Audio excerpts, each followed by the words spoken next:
Mic check. Oh yeah, I see green. There it is. All right, I'm gonna hit the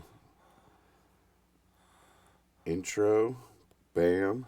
There it goes. Hey Ben, good to see you, buddy.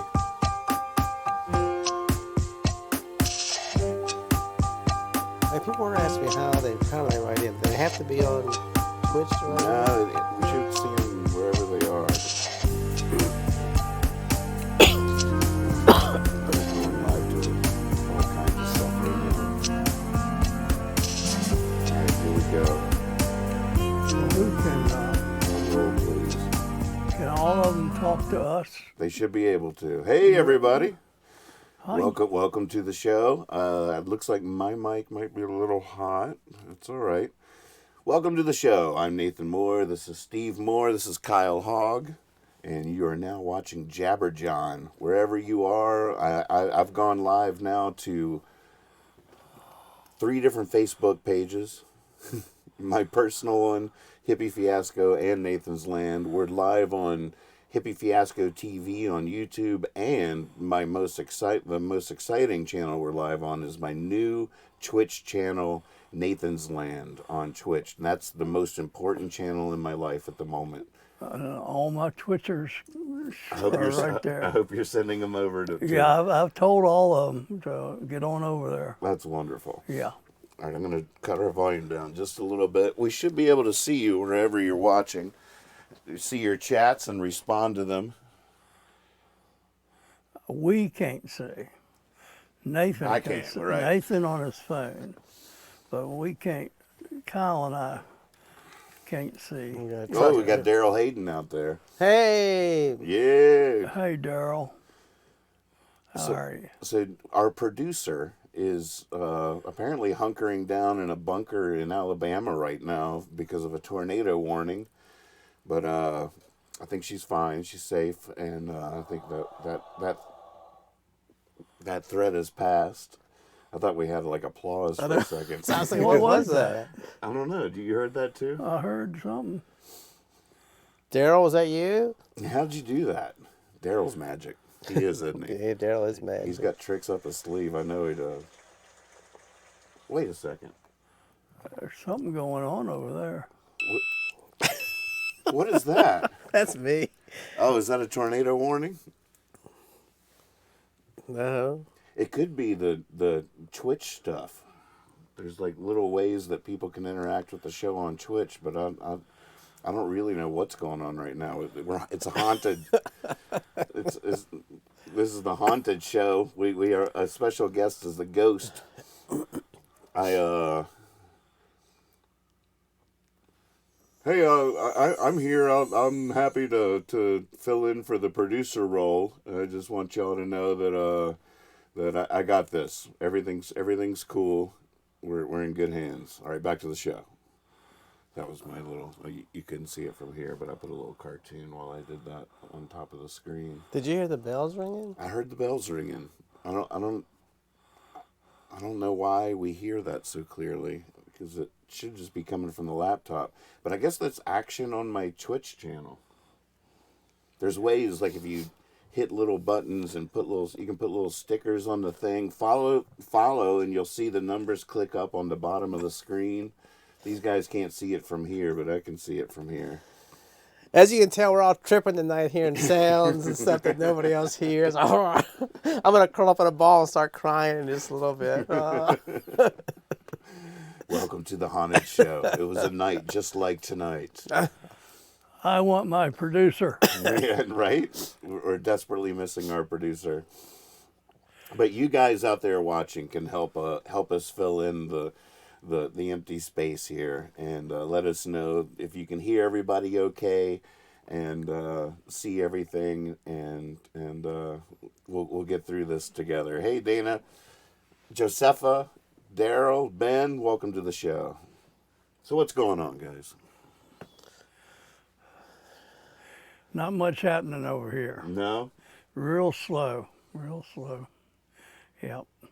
Well, I've been thinking about you too because I'm reading a book now it's an interview, like a 300-page book interview with Nick Cave I don't know if y'all know who that is, a musician Oh, yeah.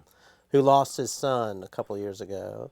And the book is about, you would not think he was a very religious person, but he's very religious, and about how sorrow and grief have made his wanting, to him, religion is not the belief in God, but the wanting to believe it's true. And I remember a couple of weeks ago we were talking about religion, and I was thinking how that sort of tied into sort of the mystery of religion is not being all the proof of it. You know, like your wife is the most beautiful woman in the world. Your football team is the best football team in the world. There's no proof of it, but that's something you really believe in. And it's very, just the book. You know, I read 2 chapters and I burst into tears reading some sweet thing. Really? That is nice. I mean, that is sort of like the crux of faith, right? That's what faith is. Faith in something you know for sure isn't faith at all. Right. And the point that a lot of people are trying to share or whatever is that faith is a very powerful thing. That's what he's saying, that he's worried that the day's youth don't have faith in everything. They just see the bad and everything. You know, they know too much about everything, so there's no faith anymore. And it's about that. It's about how grief can teach you. He sort of thought, you know, he hangs out with a lot of, you know, weirdos and, you know, talented people, and just didn't really pay attention to normal people. And he said the grief teaches you that each individual person, you see that they're all special in some way. He's really seen a different view of life after his son passed, and His heart just got ripped open. yeah, and he said, but by doing that, it ripped open and destroyed, but then when it came back together, it took in every little piece of goodness it could find. So he saw goodness in just, you know, the butcher and the baker and the normal people, you know. Right. That's beautiful. Yeah. But I remember you were talking about you were raised, you know, very religious, and the belief is strong and stuff. And I've never really thought of it before, that the belief is not a surety that there's a God or whatever. It's just the beauty of it is just to have the belief, the faith, like you said.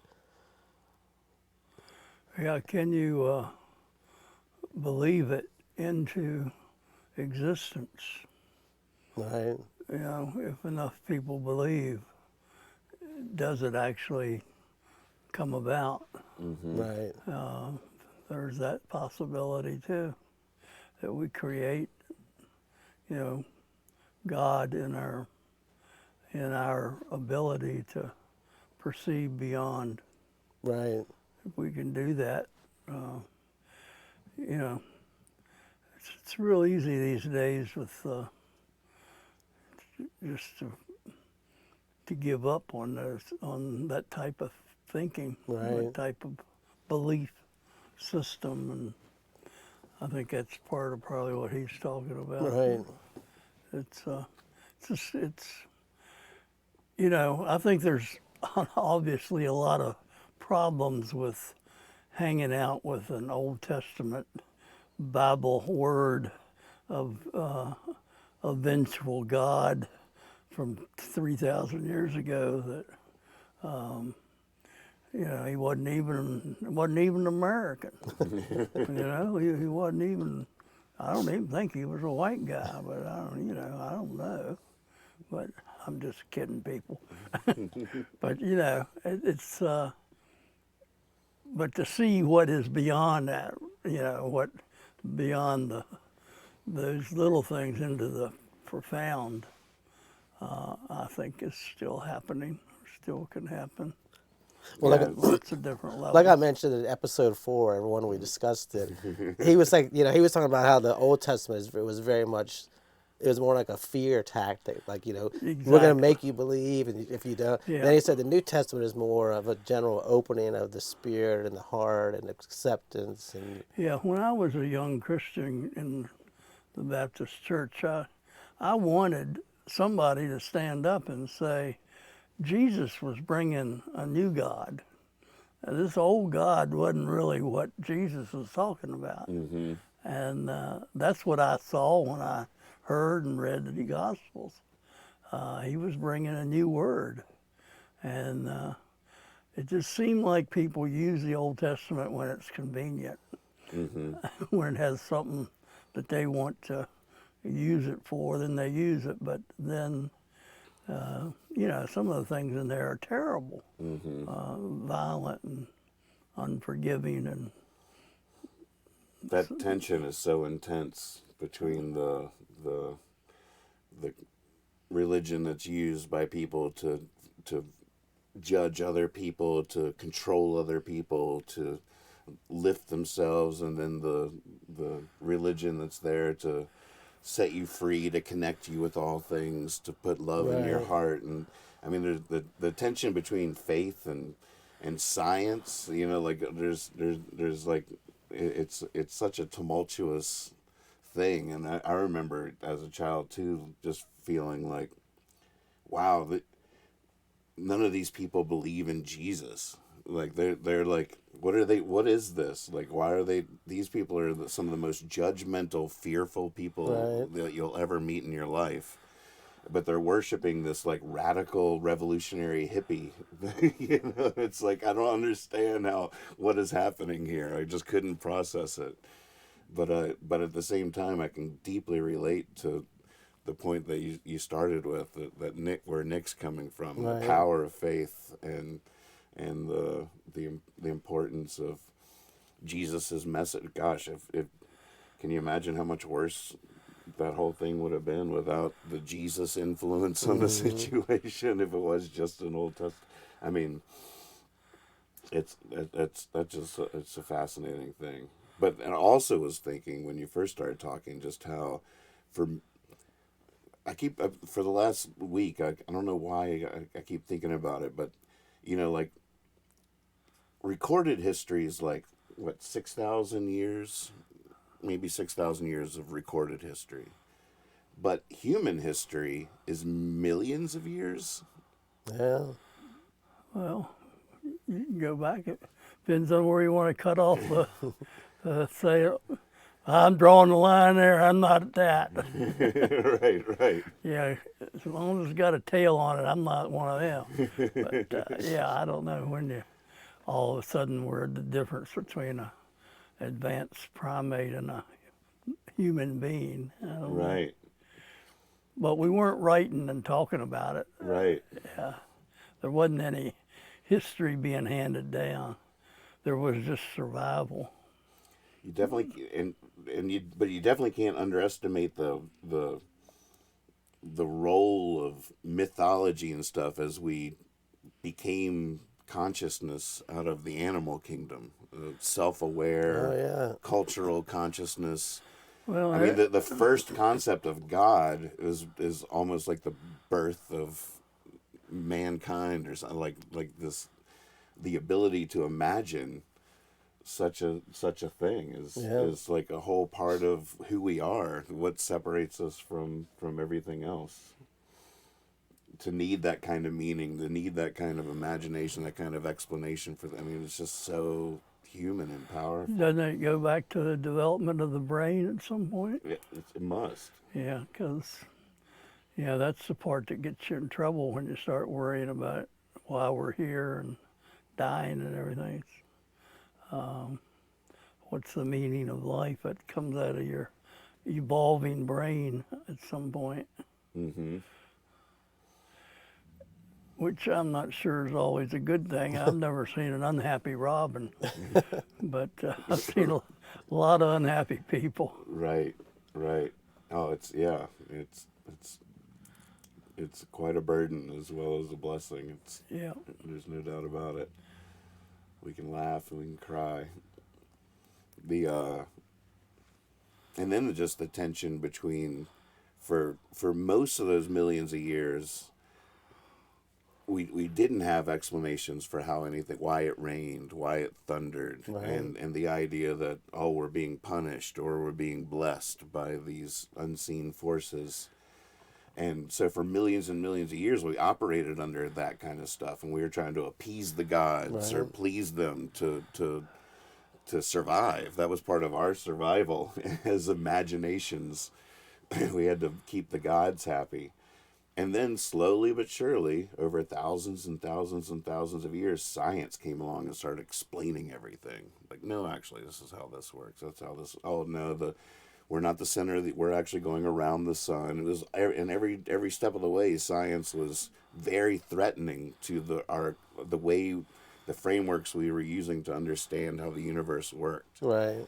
And all the way up, and it's just been escalating in speed and stuff, and now we're at this interesting point where it almost seems like we have a scientific explanation for everything, and now we have this like cultural crisis of faith because we don't need it anymore, Well, but we need it.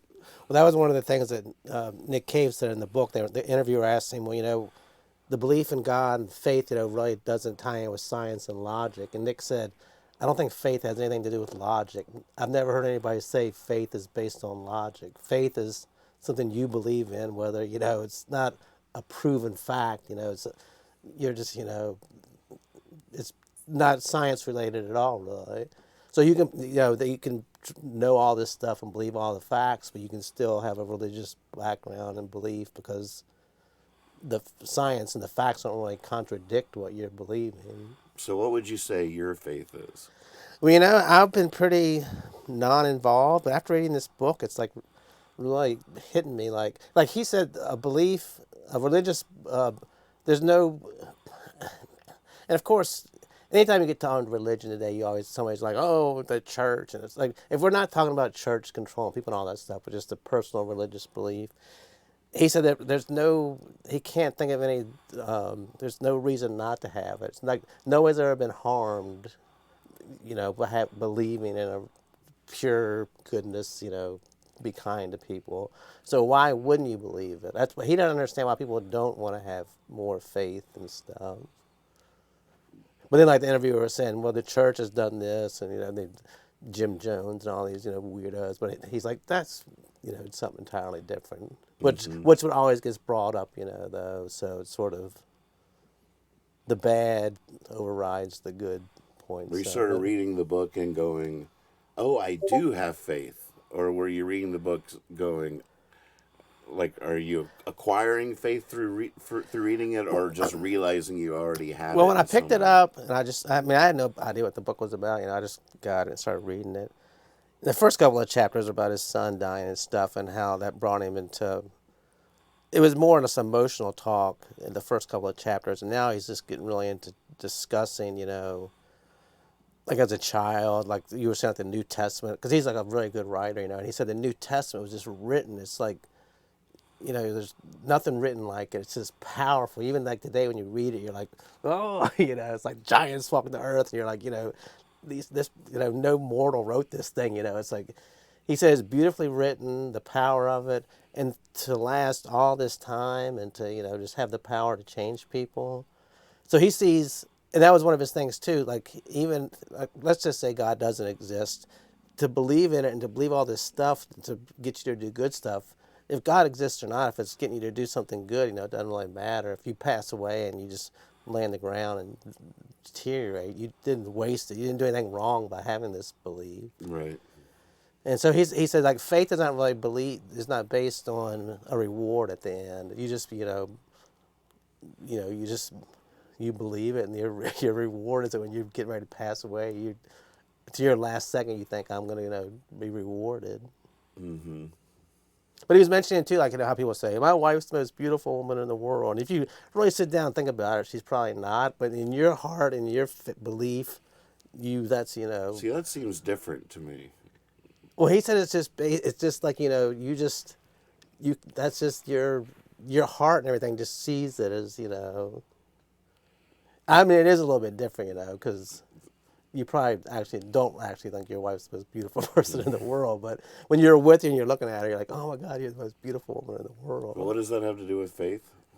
He was just saying it's when you just believe, if that's what you believe, it's just you're dedicated to that, your belief, like, oh my God, if I could be with any person in the world, I would just want to be with you. Or like people that are in these football teams, that just, I'll die for my football team or whatever, they're just, why is that team better than another team? Well, that's just my team, that's your faith. Of course, that's nothing like believing in, religion, but it's just, It's interesting. yeah. What do you think you have faith in?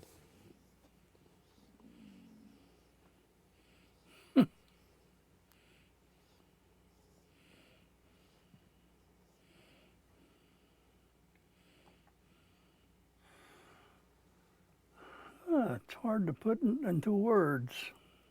It's hard to think of something I can just jump out and say. Now, do you believe there's more goodness in the world than there is meanness? And that he said he realized after his son died how much more goodness there is in the world than he thought before. Well, I definitely, you could see it as a battle that's constantly going on. It happens in every, every culture you see. The gun thing's a good example. Right. It's real easy to end a discussion with a gun. Right. And it's a lot harder to come together and build something in people that disagree. And so the challenge is, to me, to try to be good. And I see it as a constant battle going on. Right. Across, in every context, you see that happening.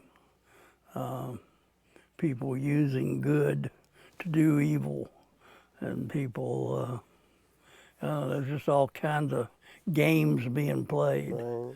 And I do believe that over a period of time, it was like interesting if James Cook, when he went to the different islands in the South Pacific, fascinating story of him, by the way, about how he was doing that. And who was that Because again? he was the one that explored most of the South Pacific for England.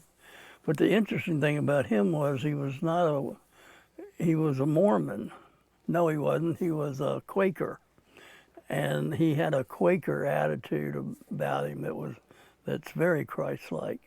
And he was interested in looking at each of these cultures and studying them, whereas somebody else would just come in with their guns and Right. take over. And that happened a lot most of the time. But he was different. Some might say it ended up getting him killed at one of the islands later on, but he had a lot Didn't the of... Hawaiians kill him? Wasn't it in Hawaii? Yeah, I think it was. I think that's where he ended up. But the third trip, though, think of what he was doing, going to an island and showing up. And you go to one island, this is where I was going, you go to one island like Tahiti, and it was free love. It was San Francisco in 1968.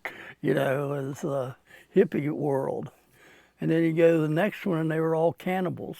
And they were terribly violent. And so that's playing out, and you can see that, but it plays out every day in our cultures as we go to war.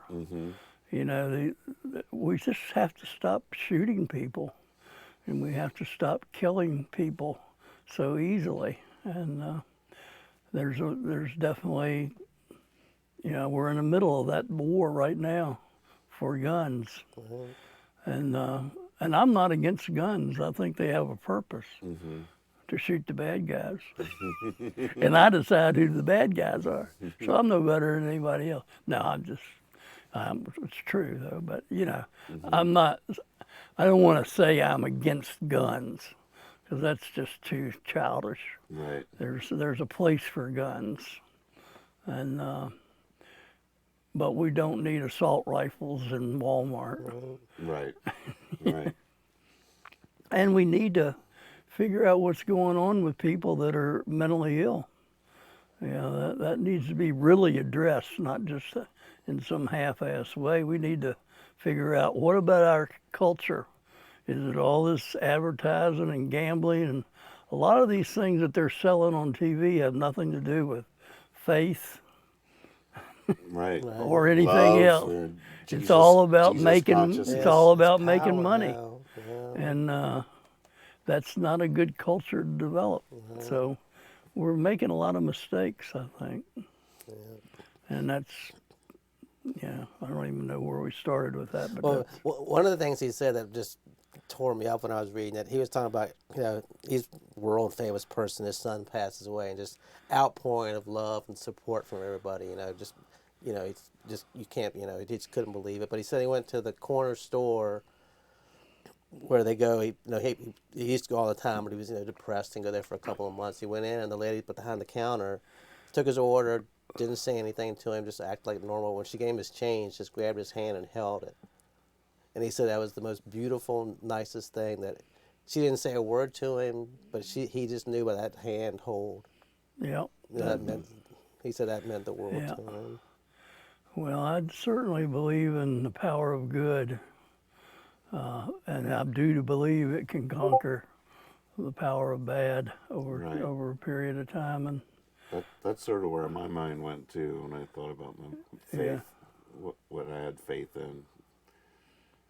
yeah, I definitely have a good feeling about that, and that's just because I've met too many good people along this road. You've seen the power of it. I've seen it work. Yeah. And I just think most of us are just trying to get through. We just want to be taken into account and acknowledged for what we're trying to do and live our life. And get better ourselves. Oh, yeah. There's always that. All these struggles are also internal struggles between our shadows and our the line between good and evil is drawn through each human heart as well. Definitely. Let's check in with the chat real quick here. Hey, Stretch Barrington, good to see you too. He said, just read today, our brains, our bodies, and our society have been evolving together to shape human development for millennia. What's a millennia? A long time. Long term.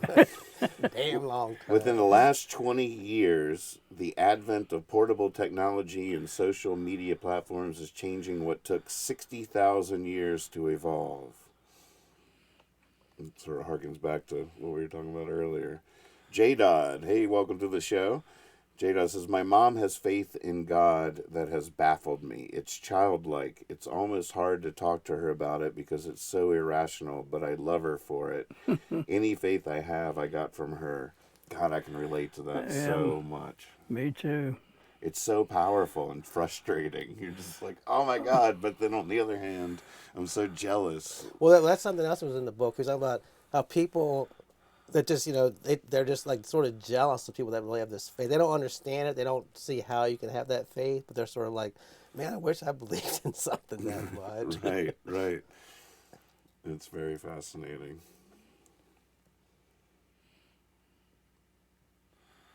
Yeah, your parents were like that. Granddad would read the Bible every day. Yep. They had a full belief system in effect, and they lived it. Mm-hmm. And that was very admirable, any way you looked at it. Basically, they went about doing good in the world. Mm-hmm. It was up to me to add a little bit of the color. but it's also, I mean, an intelligent, a person that has full belief, they also have questions. It's not like you just shut your brain off and you just, Well, and see, that's where a young person like me, when you got to a certain age, you'd start to question them. Right. Because they weren't questioning. Right. Okay. And maybe they had questioned and solved it, but I never saw that. All I saw was the total acceptance. Right. And I'm saying, well, you go through that stage when you're between 15 and 75, that you have questions that can't be answered Right. too easily. But They didn't have those. Didn't seem to have those questions. Right. They just read it, accepted it, and did it. Something to be said for that. There's something to be said for that. But yeah. Now, have you read the Bible all the way through? Well, I'd never know. Sat down. Well, it and read doesn't have a plot like that. Right. I mean, each book is different, so Right. I might read a book all the way through, but Right. the next one he's writing to somebody else and Right. talking about different stuff. Right. So, no, I never just sat down and read it just to say I did it, but and I haven't read the Bible as much as I should. I think we all hear certain verses over a lot of times, but I'd read enough of the Old Testament to know I didn't want to read it. Now, if you could be on like a desert, if you if you could be on a desert island, you could have the Bible with you, or the complete Shakespeare output. What would you prefer? Rough choice. I'd rather have Larry McMurtry's novel. I didn't like Shakespeare. He talked funny. Not his fault. He grew up in a weird place or an island over there near Europe, and they talk funny over there. They sure do. And he used words that I don't use in the way that he did them, and of course the Bible is just translated from Hebrew, and I really don't know a lot of Hebrew. I don't know about you. Now, I haven't read much Shakespeare, but do you think his writing was influenced by the Bible? I'm sure it was. Because isn't he like the moral and knew all the? Yeah, I think he had read enough of the Bible to use it in his plottings. Right. Yeah. It's pretty amazing how many sayings and isms that we have today that are all come from Shakespeare. I bet there's a good little list online of just little. Oh my goodness. His effect on our language, and it is just, there's a lot of conspiracy theories that there's no way one man wrote did it all, that. yeah. I was watching something on YouTube a couple days ago, and they were talking about school during Shakespeare's time. And they're like, school was a lot different back then. It was a lot easier because those kids didn't have to read Shakespeare. Right. I did get caught up in that little, not a controversy. What do they call it? Conspiracy theories. I was into that for a while. That Shakespeare could not have written all this stuff. Mm-hmm. Like, did he have like a team that wrote it, and he like sort of compiled it and knocked it into shape, or was there just different people writing different things? And we definitely have some local experts here we could bring in for a how old did he live to be? conversation on that. No idea. I know. I forgot about that. We got the Blackfriars. Yeah. Right here in Stanton, we have a recreation of the theater where Shakespeare originally performed his plays, and it's called the Blackfriars Playhouse, and it's a whole reconstruction of the original theater, something like that. Yep. And a year-round troupe that performs the works of Shakespeare right here in Stanton, Virginia. We're a pretty interesting cultural hub we have here, from Heifetz to Shakespeare. And I wonder what about Stanton has. It's weird just from just from the writing and stuff I do. I meet people through the mail and email and stuff, and so many people said, "Oh, I know where Stanton is. We came to the Shakespeare Fest." It's Yeah, you know what else was going to add to that? A new one this year, the train. Oh, that's right. How's that? It's become a real thing to do. The train trip. Oh. You haven't heard about that? It's people are going to come here to ride the train, which is weird to me. But it costs a couple $100 to ride the train to Swope, where I live, and turn around and come back. What the hell? Yeah. Maybe we should do a special episode where we go We're on the train. train. where we go for a little train. I ride. haven't heard anything but good stuff. Sure. Everybody I'm likes sure. it. Everybody had a great time. And it's sold out for like 6 months in advance. I know, that's what I'm saying. But so you got to add that to Shakespeare. And they're building a new track down there so the train can pull off. Right. And Oh, that's cool. I mean, they're Yeah. doing all kinds of stuff. They might down put there. a It'd be bit. wonderful to see that resurrected even more, because I was down there walking not that long ago, and I don't know, it's a little dilapidated at the same time. The train station area, it Yeah. has so much potential. They could do a lot better. That empty Pullman there and everything, it'd be wonderful to see. Did you go up on that? That's a actual- beautiful view of Stanton when you go up on that track. The little walkover. Yeah, there. that is cool. What is that hill called? Is that Sears Hill? Sears Hill. Yeah. Have you been, you and Kethra have been looking at any more of the houses in the book? I haven't, not so much in the last week. I got a bad cold for a little while. Then we had the Super Bowl party that we hosted, which was fun but ultimately frustrating. And In terms of the game? yeah, Yeah, it was sad for Joe. it was sad for Joe, and we just wanted Joe to be happy. Yeah, me too. But you can't say something like that. Say it was a good game. They played well, but Hmm. Well, that doesn't work. You got to win Yeah, yeah, on something like that. yeah.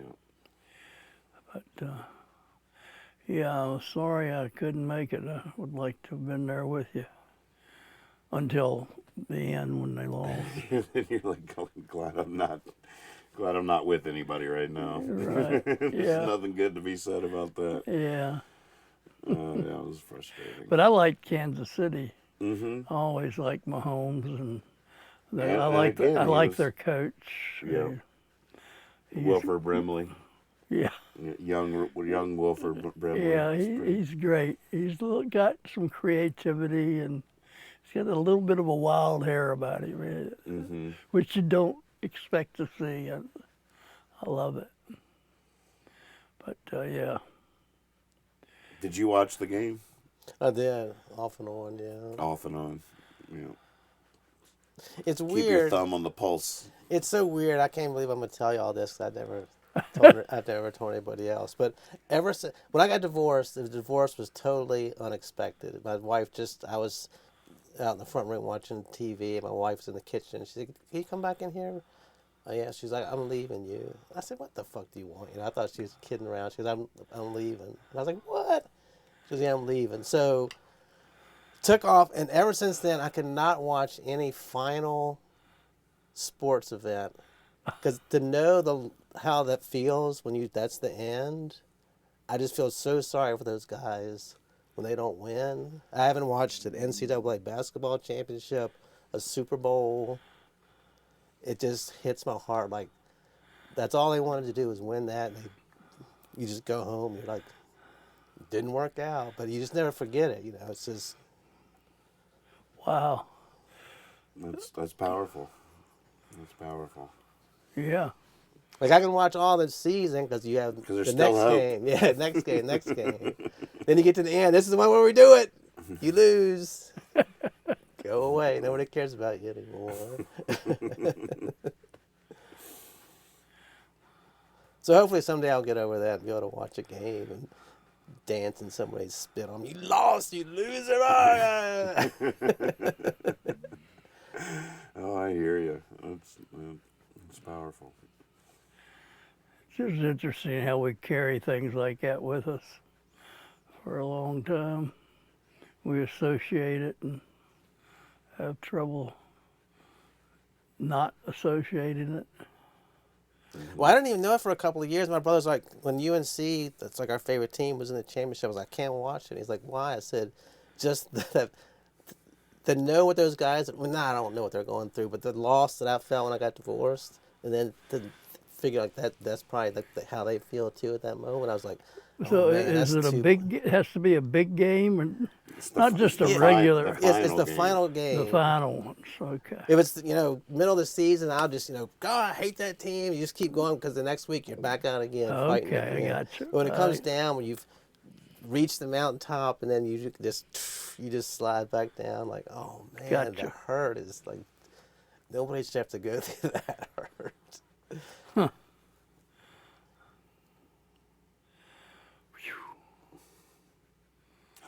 was that? I got divorced December of 2018. Just yesterday.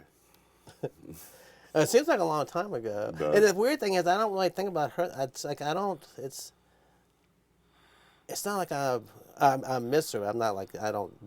I'm used to it now. It's just that the feeling that I had when it first happened. I just associate with these players. It's just like, it's like. I mean, it's hard to explain. I can't explain it. It's just that thing where you don't have any more chances. There's no more timeouts. The time ran out. It's just no matter how much you want, I'll play 2 more days. Let's just keep going. It's like, no, dude, it's over. Go home. Mm-hmm. Yeah, it's just get your paycheck, go home, and start again next year.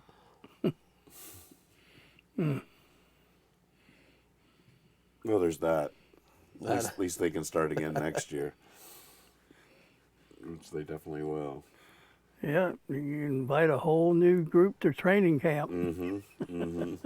Well, that's the thing too with that Nick Cave book. He's like how grief just opens up. Like I was in New Jersey, I moved back here, met you guys again, met so many new friends. It opens up things you never would have had without that grief. So it's not. I can't really say I would not say I'm sorry I got divorced. But back then I would, but at this point I'm like, it's just, it's something in the past and I've sort of moved on. But it opens up, so much, new avenues and stuff.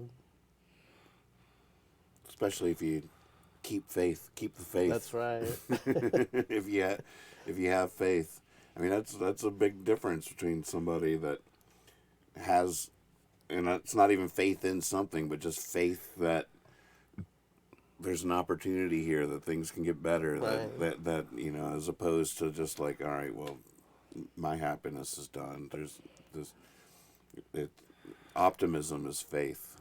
Oh yeah, I've always tried to see the good. I mean, I don't even try to see the good in people. Something will happen, I'll be like, well, at least we did this. Like, what the fuck are you talking about? This just happened. I know, but at least we got to do that. They're like, are you crazy? This, people are always like, how do you even see any goodness in this? I've always been really good at that too.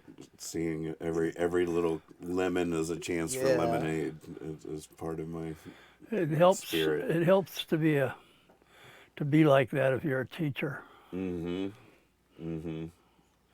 You have to teach to the 1 or 2 sometimes and not worry about the 7 that don't give a shit. Right. You have to see the good. Right. Mm-hmm. Focus on it. And go there. Don't let the other bring you down. Mm-hmm. It was fun when I started at the new job. Whenever I leave work, I always tell everybody, good luck. And they're like, what do we need good luck for? I'm like, you never know. You need good luck. You don't know what's going to happen to you when you leave here. Good luck, Yeah, luck is nice to have occasionally. Mm-hmm. Especially as opposed to the opposite. No, what is that? They use that in football all the time. It's better to be lucky than talented. Like the batted ball that comes up and you catch the interception or whatever. It's better to be lucky than to be talented. Well, it's I think was a saying that luck favors the prepared. Mm. Oh, that's a good one. Yeah. That's a great quote. Something Yeah. like that. Yeah, that makes a lot of sense. Yeah. But there's still an element to that in all those things. But you definitely can overcome bad luck too, with talent and faith. So how do you, in terms of this conversation, faith and optimism and stuff like that, like, how would you apply that to how your health? I don't know how to broach that subject, but I feel like.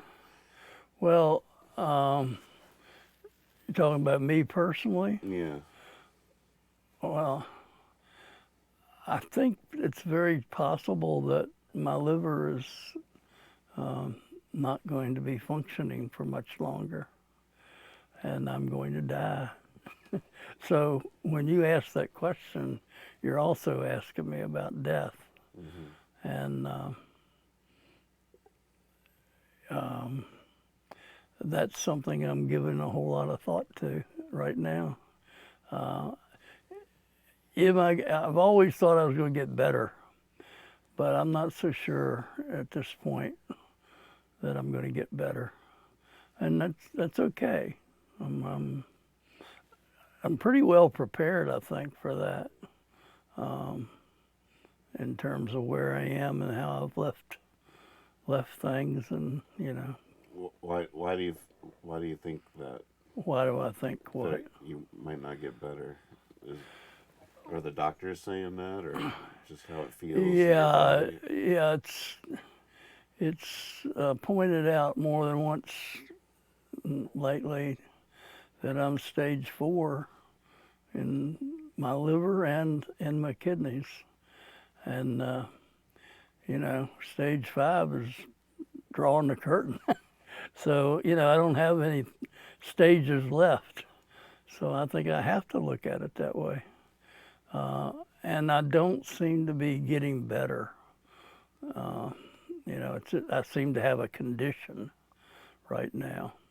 And 2 weeks from now, I might be sitting in here ready to play tennis. And but right now, that's not where my head is right now. Not where I feel like my body is. And I'm sitting home alone thinking about it all the time. So I'm prepared. I have faith, but I can't describe what that faith is. But I got something from my mom and dad that you ought to live a good life. You ought to be good to people. And that was real simple stuff. And I've tried to do that pretty much all the way through. And it's left me in a pretty good place right now. What are we? This is very depressing. Yeah, I mean, Yeah, it is what it is. It is what it is. Well, I didn't want to go there with it, but that's just where I am right now. Again, I mean, seeing as that's where you are right now, it'd be sort of weird to just try to talk about something else on some level. yeah, and we're very good. Human beings are very good at being weird and not talking about the important things. Right. But Now, do you think a good outlook, a positive outlook and faith can help you? oh, definitely, it keeps you from giving up. I'm gonna come out and play. One thing Moors do, we play the game all the way through. Right. We don't ever quit. We can get beat, but we ain't quitting. Right. And that comes from believing it's all part of the same thing. So I understand this might be a test, and I might be fine in 6 months. I might decide to climb a mountain. Who knows? But I also understand the reality of what I'm doing with my life and where I am. And, it's an interesting time for me. But I'm finding I can do less and less, it seems, every day. And, I talk about things mentally.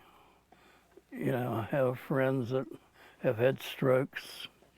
I have friends that have Parkinson's. I have friends that have had dementia. I have friends that have been through everything, and we all lose it a little bit at a time, or we don't. We just die. But I can see things that I could do a year ago that I can't do anymore, and there's a whole list of them. Some of them are kind of sad to give up.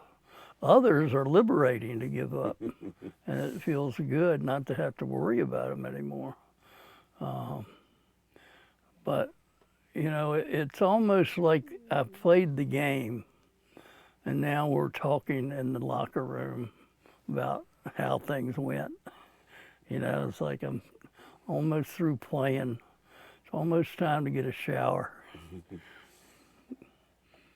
and go get laid. But like, what you just said makes perfect sense. But what do you think? All right, let's say that what you just said, you've played the game, you know, you're in the locker room.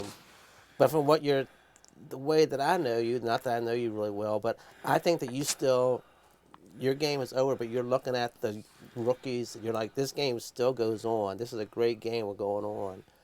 How do some people have that, and some people just see, is it like the game's over, or not even like they're not even close to? I mean, they might just have a bad. I didn't get the job I wanted. The world has collapsed on them. You know, they don't even want to get out of bed the next day.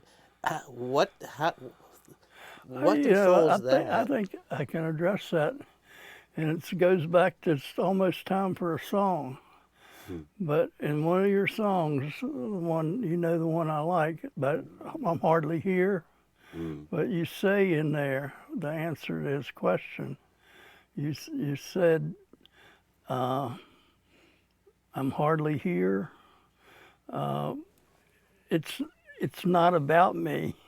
Right. It's Right. not about me." Right. And there you go. That's what I love about that song. Is that it's not all about me. It's those grandchildren and Daniel and Joe and you and you. And all that's going good. All that's going good. So put that up on the screen. Let's replay that, and we don't have to replay the fact that I dropped that pass in the fourth quarter. Damn, I could have had that ball. I could have. Well, I mean, I feel that. I mean, I think I have that outlook too. I feel very fortunate because I have friends that something goes wrong, they're out for a week. They can't. I hope I can be like you. Like the game's over. I've done my part. Let's take a shower, and then I'll, hire me as the defensive coach or something. I can't play anymore, but I want to be part of the game and keep, like, you all should go out there and shine. Exactly. I love that. Yeah. It's a very good analogy too. After I quit playing, I coached and I umpired, which is a gift that a lot of people don't realize. I was giving back to that game I loved, even then. And coaching is exactly what you're talking about, staying in the game Right. as long as you can, and helping people while you're doing it. Right. Yeah, I think we've all, if I think we're all the same, I think we've all been blessed to have that optimistic, I think so. I think it's time for you to sing us that song. Which one? I'm hardly here. All right. Will you hand me that guitar right there? Or anyone you want to do, man. It's your guitar. God, I'm scared to even touch this stuff. No. That guitar. My only hesitation on that is I think we might have done it before on the show.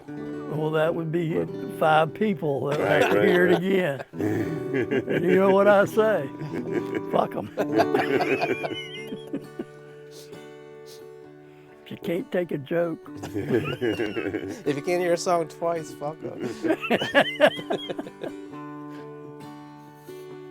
Whatever they need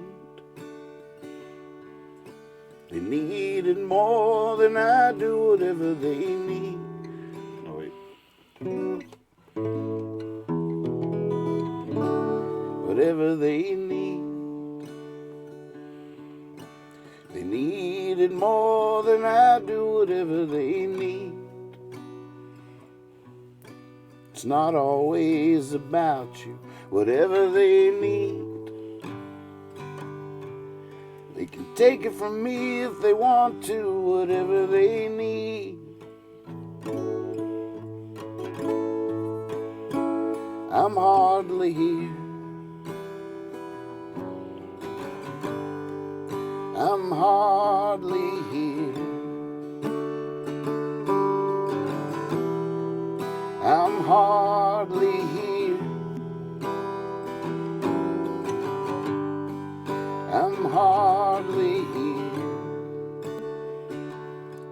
hard to speed.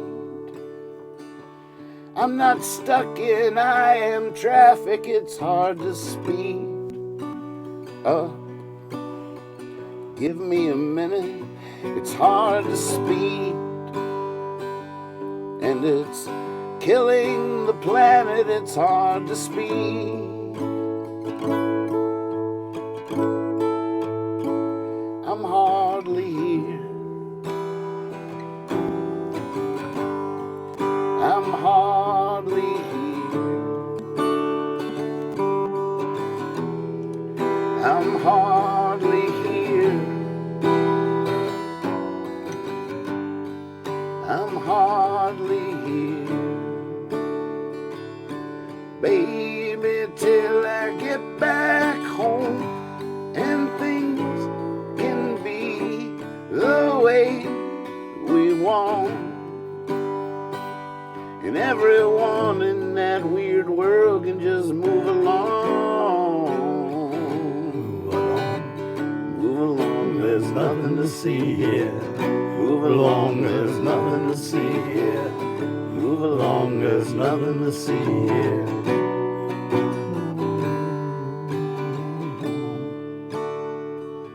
Whatever they need, they need it more than I do. Whatever they need, it's not always about you. Whatever they need, they can take it from me if they want to. Whatever they need, I'm hardly here.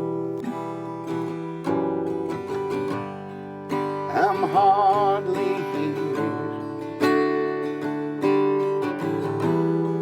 I'm hardly here.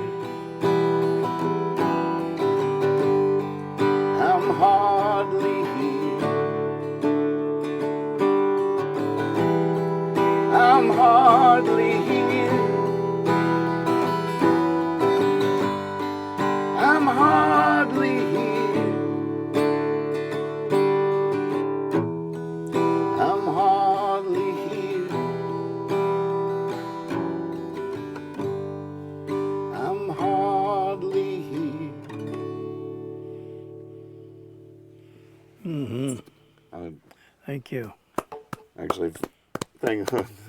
You're very welcome. I didn't remember it as well as I thought I would. I was missing a couple of chords there. I was like, oh, it feels like it's been a long time since I played this one. Dana says, I love you, Steve. You're still here. I love the three of you for sharing yourselves with us. Oh, that's nice. Love you too. Yeah. Here's one I thought we could do, bust out real quick. Here we go. I'm gonna get a copyright strike because Where did you have this 'Cause kid what the the whole hell? time? I got this from your timeline. When the rain is blowing in your face and the whole world is on your case, Oh, wow. I could offer you a warm embrace. Let's hear you, Kyle. To make you feel my love. And evening shadows and the stars appear, and there's no one there to dry your tears. I could hold you They're for gonna a cry. million years Your to turn. make you feel my love. Damn, Nathan. I know you haven't made your mind up yet, but I would never do you wrong. I've known it from the moment that we met. No doubt in my mind where you belong. I'd go hungry, I'd go black and blue. I'd go crawling down the avenue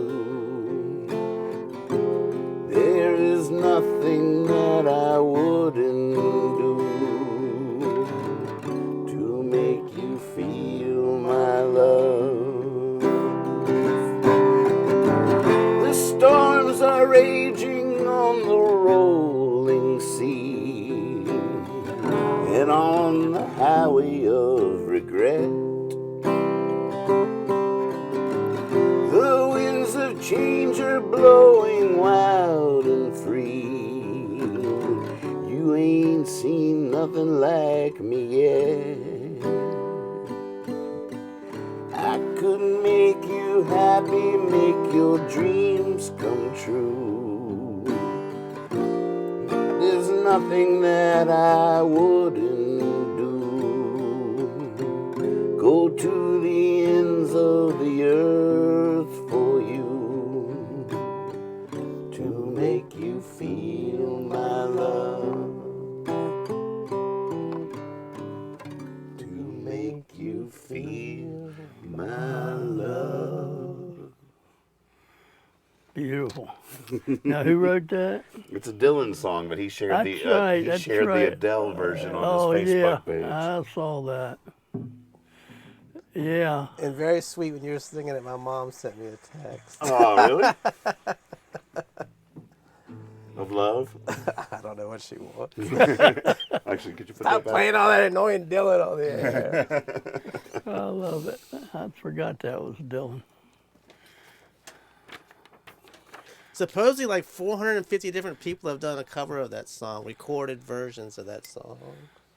Whoa. Well, maybe they won't notice yours. Yeah, you did a beautiful version. And maybe YouTube won't copyright strike me. Man, you are so talented. No. Lucky.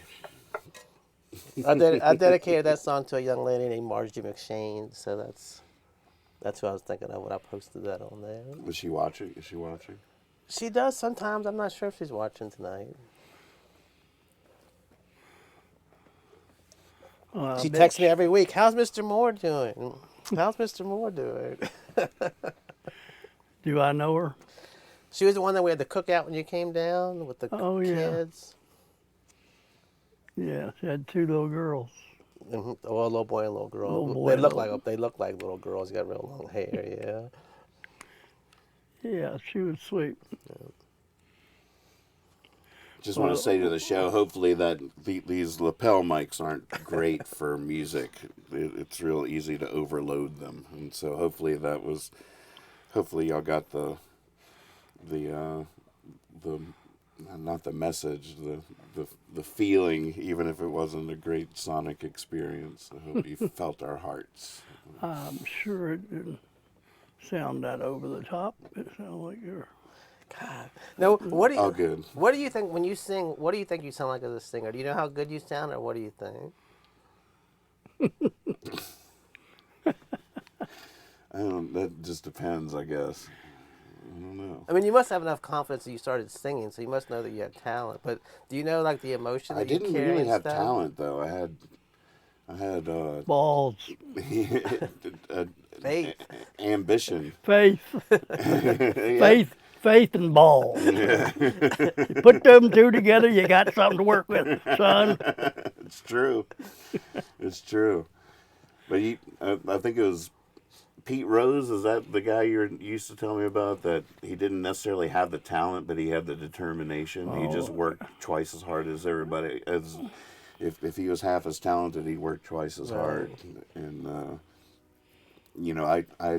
I definitely did not have natural musical talent, but by golly, I wasn't going to let that stop me. I've always respected that so much because it's the way I saw it too. I mean, some people are 4 years old and play the piano. You had to learn everything the hard way, like really learn it. It didn't just come. Now, when you first started singing, would you like? I mean, I think most people when they first start singing, they sing like they hear a song. You try to sing it like Neil Diamond or Neil Young or Kiss, whatever. When did you become confident enough that you started using like your own? When did you stop imitating Bob Dylan? And well, After I stopped imitating Bob Dylan, I had to imitate Tom Waits for a few years.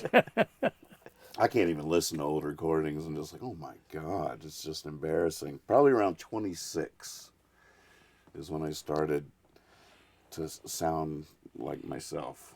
I started to... Now, did that have anything to do with more confidence in your own songs? That was your voice saying it, or that didn't have anything to do with it? Yeah, I'm not. Maybe because it's about the same age. I would say like I started writing songs that I would still share with somebody today. But that's like over 10 years of songs I would not want you to hear. But the funny thing was, I mean, on the other hand, I'm sort of not being completely honest because I thought I had something, even even when I didn't. I think your voice is amazing. But it wasn't necessarily talent. I don't know what I thought I had. But it wasn't that I thought I had talent. I thought I had a purpose. I thought it was what I was supposed to do. That's powerful. It worked too. Mm-hmm. Well, Eventually. it's sort of funny when you say that because like that video I was telling you about they were watching today. You can go into any bar and see people sitting there drinking. It was your voice singing that made the whole thing. It wasn't like you just walked in like this looks like a. It was like your voice brought all those people into like a. You just want to be part of that space because of the way you were singing. I mean, you might have walked in there without you singing and like, oh, this is a cool place, a lot of locals, let's get out of here. But when you were singing, you're like, oh, we don't know these people, but let's get a beer and sit down and take a part in this. You got a voice that like sort of brings everybody in. I love that. When you started singing that song, I was like, what's he gonna do? I was like, the second line, I was like, oh my God, that's so beautiful. It's a beautiful song. I was wondering where you got the paper from. I was like, I didn't see any paper over there. I printed that up right before y'all got here. I thought it was another part of you. I thought you were ready to do a magic act. You're going to bring papers out from everywhere. I got another one for you.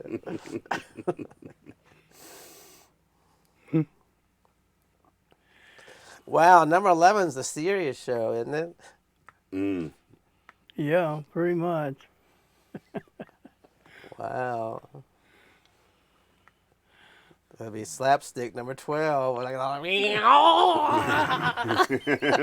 the Three Stooges episode. Boink, boink. Arr. Oh yeah. We'll have pratfalls and everything next week. Don't worry, folks. Chair legs fall out. Oh God, I can't. I'll put bananas everywhere before they get here. Don't worry, we got you.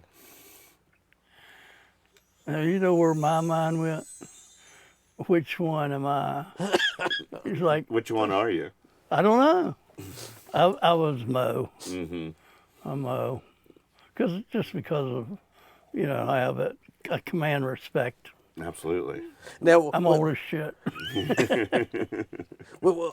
when you were a little kid, were you like a big Three Stooges and Laurel and Oh, yeah, Hardy I and Marx loved Brothers them. fans? Me too, even probably because of you. Yeah.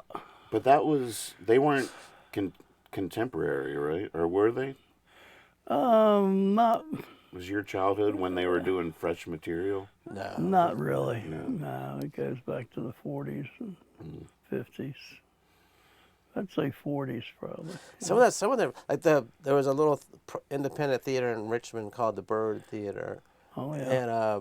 And with the Biograph, but the Bird's a beautiful place too. With the Biograph down on Gray Street, and they would show like 2 or 3 Marx Brothers movies in a row. It's just you're laughing, but you're also just amazed at how talented those guys were, and it's how clever and how smart. It wasn't just slapstick. I mean, it was all that stuff was in it, but also the story was just like the upper level of story writing and stuff. Mm-hmm. It was just it was crazy.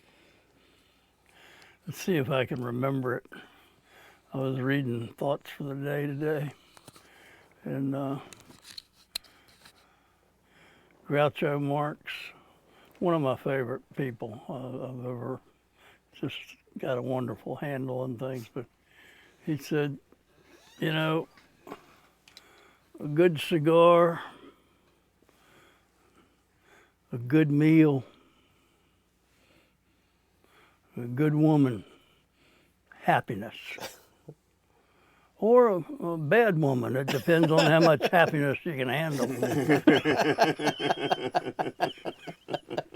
There you go. Groucho, it's great. Oh, God. That was a classic moment on his little TV show where he had the questions and he was the Oh yeah, what was the host. show called?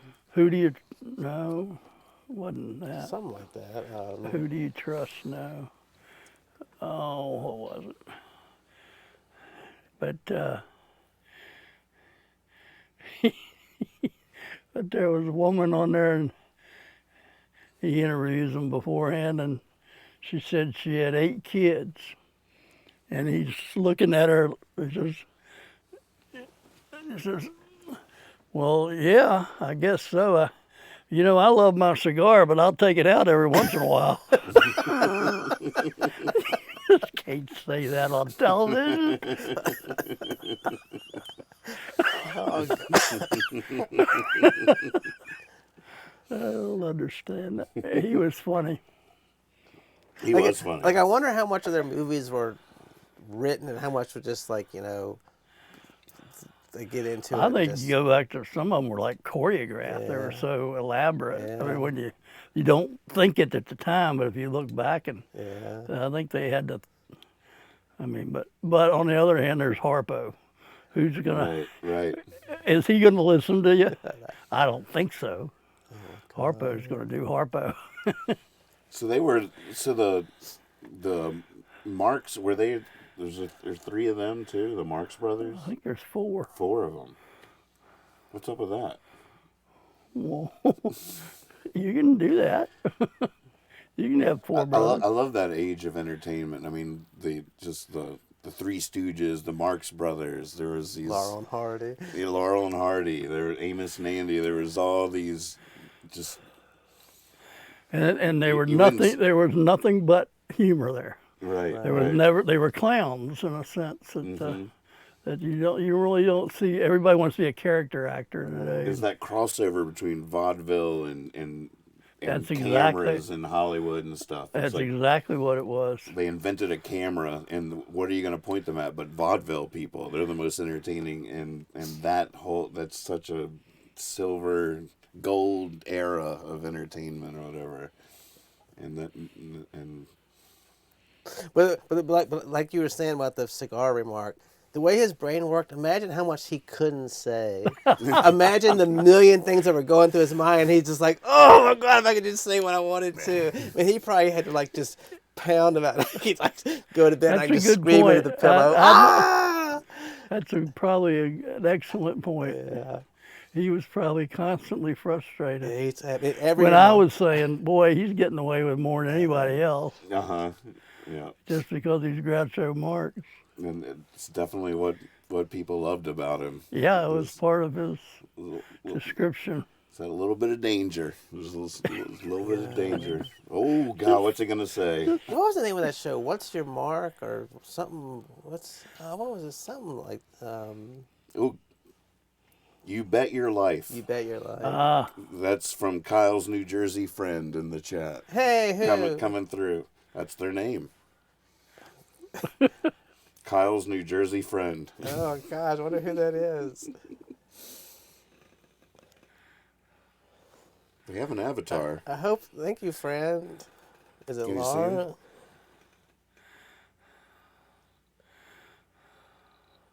It's a dude. I don't know who it is. Gosh, my friend, identify yourself. You're my friend. You can take it out once in a while. Come on, show me who you are.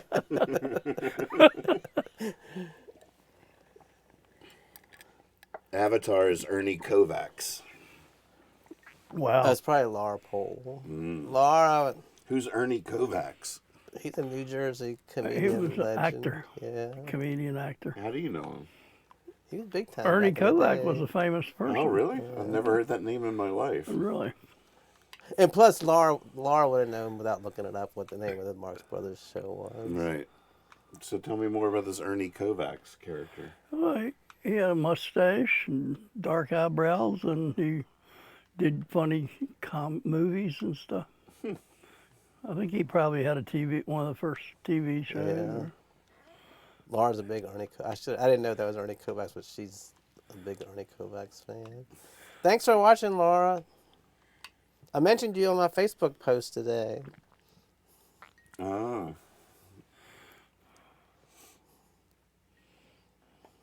Sometimes I think Laura is like my second brain. Laura is like she's an archivist. She's been an archivist for a couple different places, but she's archivist for the Trenton Public Library now. What does that mean? What does she archive? She just collects like the history of Trenton and stuff. Oh, wow. But she's like she knows every thrift store and every little place to go. So she would just call me on a Saturday morning. We're gonna go thrift store shopping, and I would be like, oh, okay, whatever. I'll be at the end of the day. You're like, no, let's not stop. I'm having too much fun. She would just take it to these places she'd never been before, and she would just, I guess, I don't know how. What are you looking for? Records? Just like anything, yeah, records, books. I mean, she would just find like these places you couldn't even believe. But so she still does this like once a month. She'll just send me like these books. I'm like, I've never mentioned these authors to her. Like, I'm interested in these books with the coolest. I have to open a box for her. I'm like, oh my God. It's like if I could take my brain and put it in somebody else's eyes and let them go look for me, I'll take this, and this, and then it just shows up in a box for me. I was like, oh my God, it blows my mind. And her birthday's next week, Happy birthday. the 24th, I believe. I wonder if Stanton has an archivist. I think they do. Where would that repository be? Well, they have the visitor center. That's some of that stuff down there. The library. It was when she came to visit a year or two ago. We went to the Stanton Visitor Center. Where's that? The Woodrow Wilson place? It's right underneath like the parking deck down there near. It's still there. Yeah. And it has a little like Stanton Museum. Yeah. Really? But she knew all this stuff about like the eugenics or whatever they were doing out there at the all that horrible stuff. And I'm like, how you know about that? She's like, you just learn. And then Woodrow Wilson didn't believe in women's rights. And I was like, I always thought, Woodrow was a good guy. She's like, no, I'm like, damn. Get a history lesson on my own city from somebody that knows what's going on. There's all kinds of shady stuff about Woodrow. But it was Wilson. funny because they were talking about what is that? What's the old boys' prison out there out there by Walmart? What's that place called? DeJarnets. Yeah, they were like the lady at the place was like, oh, we have DeJarnets, and I just knew DeJarnets. They put like bad kids in there when I was growing up, and Laura says, oh yeah, they did eugenics out there, whatever it's called, And I was like, hi. And the woman was like, oh, we don't really mention that, That the Stanton's not real proud of that. We're not like talking about that.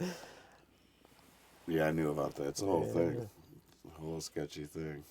Like the Nazis or Hitler or whatever were reading that guy's stuff, and I'm like, oh gosh, no wonder Stanton's trying to roll that out of the past. Bring in Shakespeare to take over from the Nazis. We need something to cover up. Much better. Much better. I'll bet they have an archivist at the Woodrow Wilson birthplace too. But we got a lot of people that are into Stanton history. Yeah, Dwayne Knowles has a wonderful collection of of Stanton. I love all that stuff. Yeah, show me an ashtray from the 20s with a Stanton business on it, and I'm in heaven. I'm just like, oh my God, this is the coolest thing. He's got so much stuff there. That I agree. That's the kind of stuff you want to look through. Mm-hmm. So it's just like this is a private collection, or he has it somewhere? It's a private collection, but it's in his garage. But it feels like a museum. It's all laid out on. I wonder what he's going to do with that. That's a great question. That's a great question. How have you seen that? I was just driving by one day and I saw him and stopped and said hi, and he showed it to me. Oh yeah. It was a spring day and he showed me his shit. It was pretty good stuff. I almost bought you something at the at the antique mall a couple weeks ago. The antique mall is still there. Yeah. Oh, I love that place. But it was so cheaply made. I couldn't even believe it was like the thinnest plastic you can imagine. Like if you had somebody gave you like a plastic cup, it was even cheaper than that. Like if somebody just blew a balloon and sprayed some glue on it, it was about that fragile. But it said the Elbow Room, Stanton, Virginia. Oh on it. wow. And then when I picked it up, I was like, this thing's gonna, before I can, they put it in the bag, it's gonna crush it. But I thought I was gonna give it the old Elbow Room. What was it? An ashtray? It was a cup, but it was like the cheapest. I can't even imagine a business would pay to have somebody make it. Like if you put a drink in it and just lifted it to your lips, it would just like collapse. Wow. It was so cheap. Yeah, that's where I learned to drink beer. The Elbow Room? Yeah. Was that over by the old library? The Elbow Room was up from Rask Forest. Oh, above it? Or No, on the up, street? up on the street, one door up. That must have existed for part of my youth, maybe. Oh I yeah, was there for a long time. yeah. It was when we moved back here in my 20s, and we lived in Baldwin Acres. What's the weirdest thing? Steve Moore should not be living in Baldwin Acres. And I was teaching at VSDB, and I got into handball with Simon Knopp and Dick Nicely and a bunch of hard-ass men. Oh, the YMCA was downtown. Yeah, Right across the street the from that YMCA one, was yeah. across the street. So I'd get my ass beat for an hour and a half. I'd be all dehydrated. I'd go over there, and they'd try to get me to drink beer. Well, in college, I couldn't drink beer. I got sick my freshman year after chugging 3 quarts of Old Milwaukee. And I didn't drink beer my whole way through college. I drank Richard's Wild Irish Rose, Oh, wow. much healthier. God. So you still got drunk. Oh yeah, I drank. That's where I started my long love affair with vodka, and wine. But I never. I mean, I was just drinking to get drunk. I wasn't drinking to appease any greater the wine gods. Right. But when I came back, I wouldn't drink a beer. And finally, one day, I was just so thirsty, they started tasting good. You know what kind it was? I tended to get Budweiser, and it's only I never bought Budweiser in the store, but at Marino's and at the Long Neck Buds, not the can, but I think they were probably Budweiser.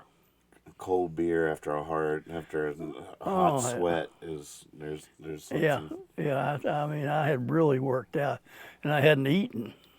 That was also key. I found Right.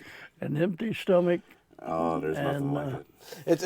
It's funny you said that, 'cause when I got my first house, like when we were kids, my dad made us. He didn't make us. Well, he did make us, but not why he wasn't mean in a way. But we had to cut the grass. You know, that was just one of our things. But I hated cutting grass, man.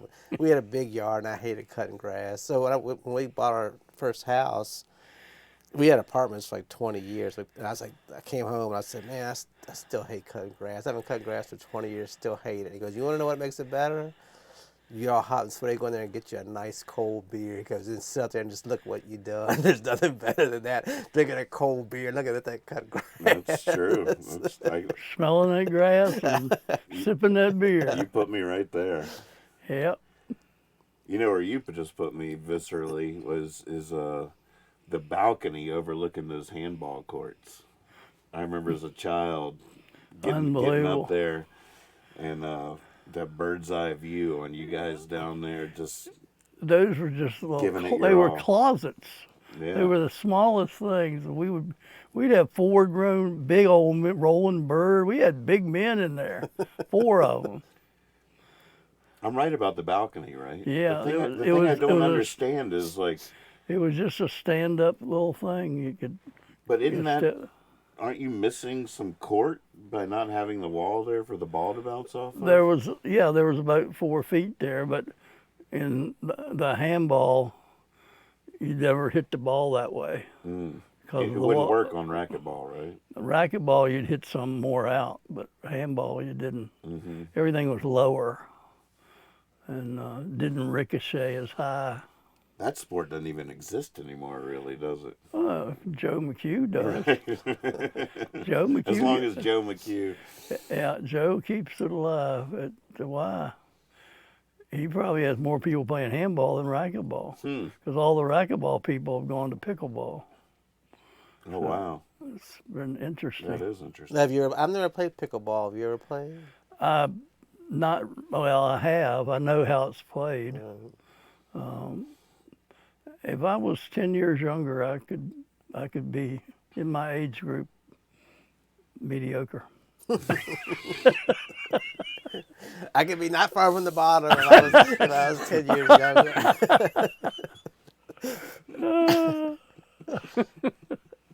Yeah. Every once in a while, I decide to be honest.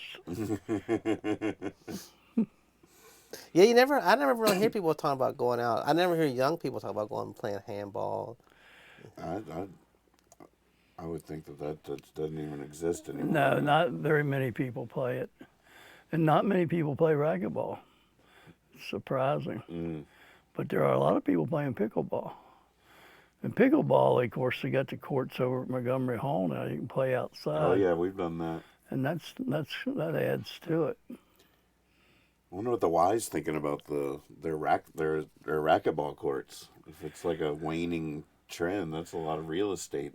Yeah, I can see them doing something with them because it's like, I mean, if they make a pickleball courts out of them, they ought to be able to adapt it pretty easily. Is squash played on the same court? Squash can be played on the handball court. Did you ever play squash? I played a little bit at UVA. Yeah, Wait, UVA? I was getting my PhD there. What? Yeah, well. He's just making stuff up. I am. What was I doing at it was UVA, and I did take some classes there. You up there knocking back a couple of Budweisers, getting ready to play.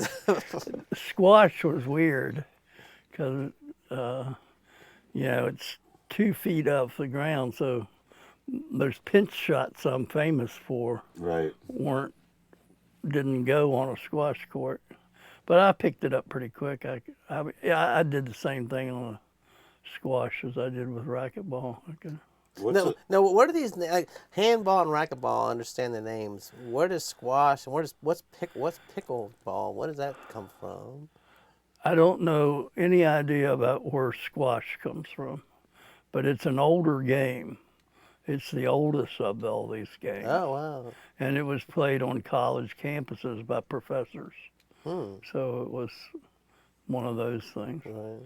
And it was always on like a racquetball court. Yeah. Like racquetball probably came from They squash.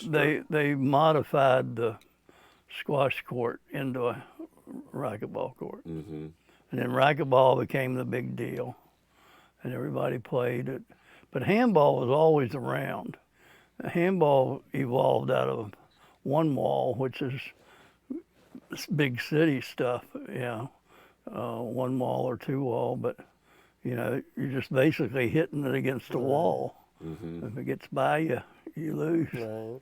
But handball has an older history of more people, Right. More of a blue collar game than squash, and. No, I don't know. I know very little about this history. What kind of paddle or racket do you have for squash? Squash it looks like a badminton racket, but it's heavier. Mm-hmm. It's got a long handle. With a little head on it? And a little head, more like a badminton racket. So it was more of a hitting the ball type thing. And what kind of ball was it? Like a hard rubber ball? It was a smaller, harder ball, more like a handball. See, that's why I hated handball. It hurt my hand to just hit the ball. Right, that's the whole thing. And, I can't believe the velocity you guys got out of your hands. You had Yeah. to wear these gloves and everything, but I mean, they smack. I mean, I can No, hear the you actually the catch sound the ball, of or it. you just like No, you just like cradle it in your hand, and throw it I back. think most players just go ahead and hit it like that. Or, a lot of times you cup it and Right, just kind of cradle it catch and it and throw it, fling it. It's a combination of that too. but you can't catch it. No, That would be no, it's just all one movement. It hits, Right. rolls up, and then you fling it. And you never really hold on to it. But the sound and the velocity, I can remember it. Just, I mean, it wasn't like dook dook. It was like. And that's what happened. At the old Y downtown, they had these real small courts. They weren't regulation at all. And then when we went to a regulation, that's when I can't play this. I couldn't hardly reach the ceiling. Yeah, when in the ceiling's regulation, I couldn't hit it that high. And so as soon as they gave me a racket, I said, goodbye, handball. Right, right. I think we could maybe be a part of a squash renaissance. We gotta get it started. But We should get an archivist to find out the history of it. Then we'll be good to go. pickleball looks interesting. Mm-hmm. I would have liked pickleball because my talent, if I had one, was hand-eye. I'm still catching my glasses when they fall off. I'll catch them about right here, Right. depending on which eye. Now, is pickleball any bounce, or is it all just Oh yeah, paddle to it paddle? bounces. Oh, okay. It's more like a wiffle ball, Mm-hmm. and it doesn't bounce as hard, so that's why you can keep it going longer. Oh, okay. It kind of bing, bing, bing. With like wooden paddles. Yeah, No, And- no net or anything on it. well, and there's I mean, the net, it's like tennis, the court, but Yeah, I see them the playing paddle down. I doesn't see them have. playing down in the park sometimes. Mm-hmm. yeah, The paddle's like a wooden thing, not mesh. and you have to hit up on the ball most of the time, which keeps you from hitting it as hard. Right. So it's a gentler game, Mm-hmm. and that's why a lot of I could definitely see you in your heyday just putting that ball right where the person couldn't get it every time. But it's played pretty Frustrating. close to the net, though, isn't it? It's a small court. Yeah. yeah, you play close to the net. Mostly you just stand up there and pink, pink, Right. pink, pink.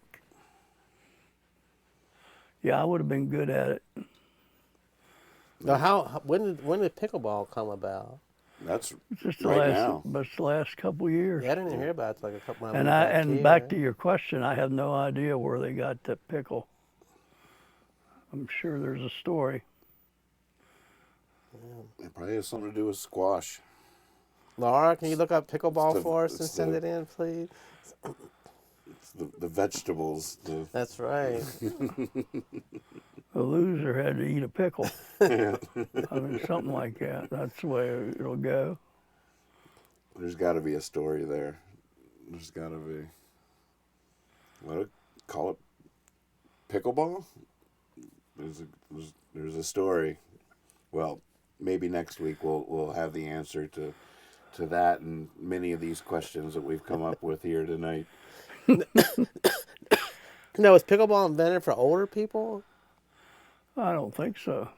So it's not like a slowed down version of tennis or anything? It's, Well, I watched them playing pickleball on TV the other day in championships. oh, and wow. They were young people, and they were playing very hard. So I don't think it's just for old people. Right. It is marketed like that a little bit. When I used to walk Just the 'cause dogs in the court's park, so it- small, yeah. you can I mean, Stay cover the active. court. Yeah. it's one of the only ones you can play in a wheelchair. Oh my God! Here you go.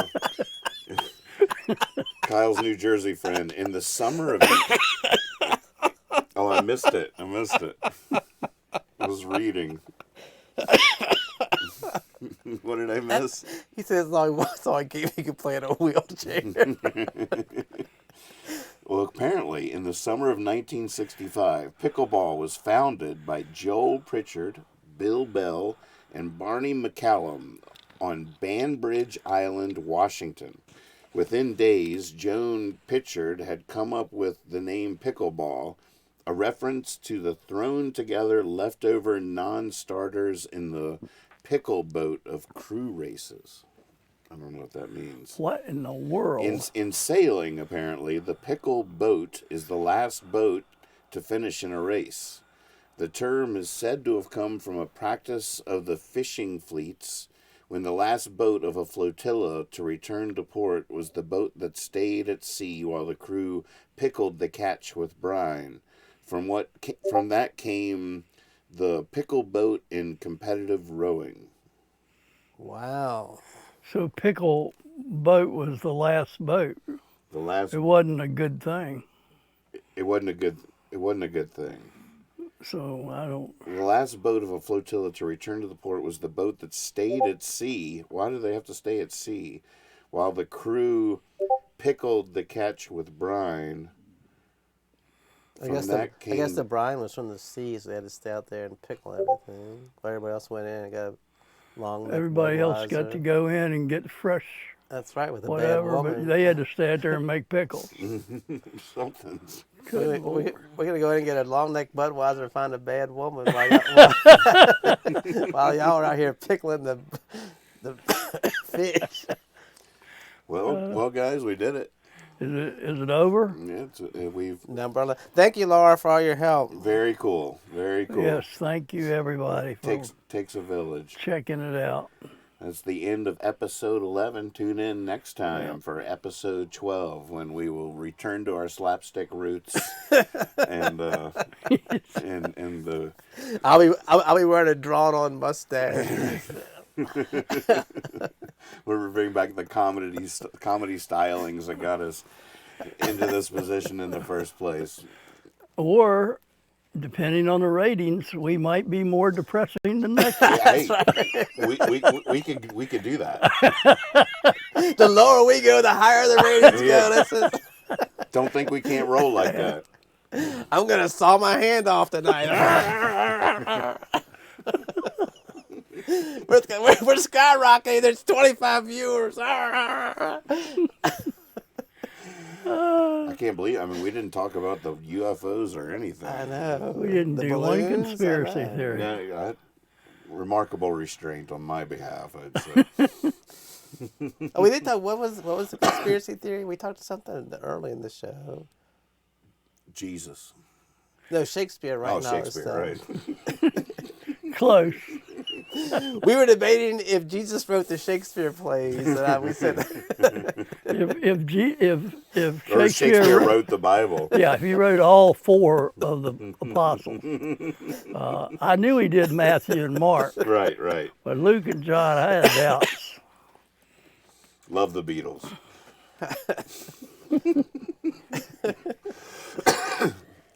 Well, again, thank you all so much for tuning in. Join follow me on the Twitch channel, Nathan's Land on Twitch. That's my new big deal here from Nathan's Land, the new stream channel. And see you all very soon. Thank you both very much for doing this. Have faith in something and do good. That's exactly right. Very good. And find yourself a bad woman. If you want to have a good time. I need a cigar.